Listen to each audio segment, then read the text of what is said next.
So ito mga lodi, no, ang technique natin para hindi tayo magkaroon ng problema sa bandang huli. Itong dulo na mabubunggo sa pader ay tutupian natin pataas. So, kagaya ng ginagawa ni Tonton, itutupi sa pataas yan para ang tubig ay kung sakasakali pag hinampas ng hangin ay hindi mahuhulog dito. So dahil tingnan nyo yung paglalagay ng bubong, no? Napakaliit ng slope niya. So parang 5 degrees lang yan o 3 degrees lang yung slope niya. O napakaliit lang. Halos pantay. Kung hindi natin lalagyan ito ng tupi, ang mangyayari dyan, pag hinampas ng hangin yung ulan, no, baka mahulog dito sa ating yero, no. Yan ang iniwasan natin. Then dito sa kabila ay tutupiin naman ito pababa. So ang rason naman diyan para nilalagyan natin ng tupi yan pababa para yung tubig ay hindi na mag-backflow. So ang magiging ano naman diyan ay pag hinampas din ng hangin yan. Wag ano to, okay lang yan, okay lang ganyan. Pag hinampas ng hangin ay hindi na tumulay uli sa yero pabalik sa loob. So diyan pa lang sa dulo malalaglag na siya. So yan ang mga dapat nating gawin pagka yung ang bububungan natin ay napakalit lang ng slope. So manigurado na tayo kasi ang hirap ng magpabalik-balik ng trabaho. At yan ang kadalasan, wag ganito na baka yan ang kadalasan na naging problema at marami na kaming nakita at may mga ni-repair na kami na yan ang problema. At may mga kaso na 3 ulit na daw ni-repair, ganun pa rin ang problema. So dahil nakita namin yung slope ay napakababa. Then may ano pa, inside gasket. Ang problema ay pag hindi niya kinupi yan, talagang magtutulay yung tubig pabalik sa loob, yung tinatawag nila na backflow. So dahil yan ang bubungan natin na yan, yung slope ay napakaliit lang, kaya dapat ay maging maingat tayo dyan kasi ang back jump ay napakahirap trabahuin. So ito, manigurado na tayo. So lahat yan tutupian at inaakyat namin ang yero dyan, pinatutulay namin sa lubid dahil may mga ano tayo, no, may mga scaffolding na sila nilagay para sa pagpalitada para hindi naman sumabit yung ating yero.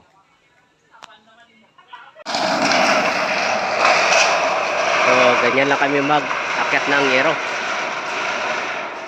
para hindi sumabit sa mga tubo.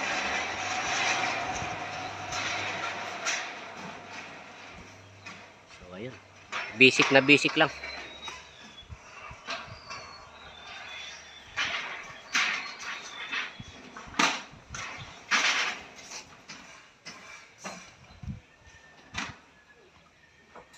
Okay. So bago natin lagyan ng ano. Sige bang itatotong yung inano ni Reggie, yung gabi niya. Bago natin lagyan ng gero yun, nilalagyan muna ng insulator. Sige. At nilalagyan muna namin ng ano yan, ng na rivets, no, na may yero na pinaka-washer niya para hindi naman mahirap maglatag ng yero. Malakas yung hangin, no? Malakas ang hangin.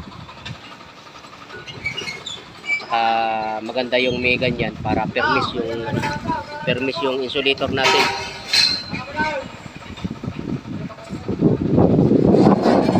Tumutuklap. Yan, lagyan mo rin din isa kung ano para hindi na ano. So magkabilaan yan, nilalagyan ng nilalagay ni Reggie.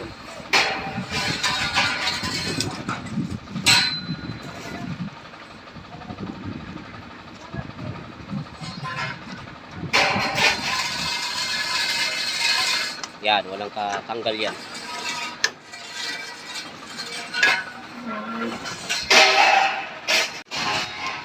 So ito mga lodi, yung itsura nito sa ibabaw, no. Ayan yung pinupi natin yung dulo, no. Panigurado yan para yung tubig hindi umabot yan sa pader na mahulog. Yung mga sobrang insulator na yan, pwede natin putulin, pwede din naman hindi. So pero kung ano, puputulin na lang natin, cutter lang naman.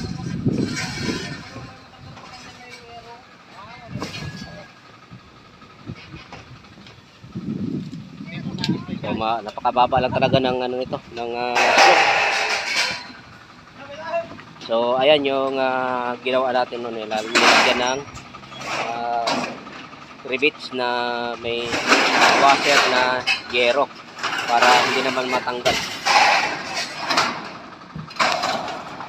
Parang doon ka na. So ayan. Sagad sa dulo. Sagad mo pa. Sagad pa sa dulo, Ji. Sagad pa sa dulo. Sagad mo. Bangga mo Wala na, sagad na. O di yan Kung ayaw niya, di wag pilitin.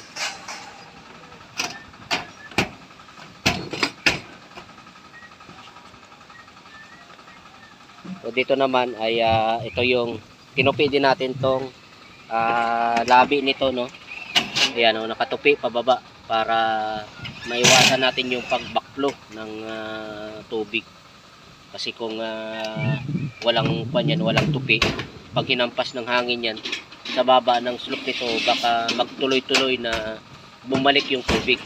At yun na yung magiging problema natin pag tumulo na dyan.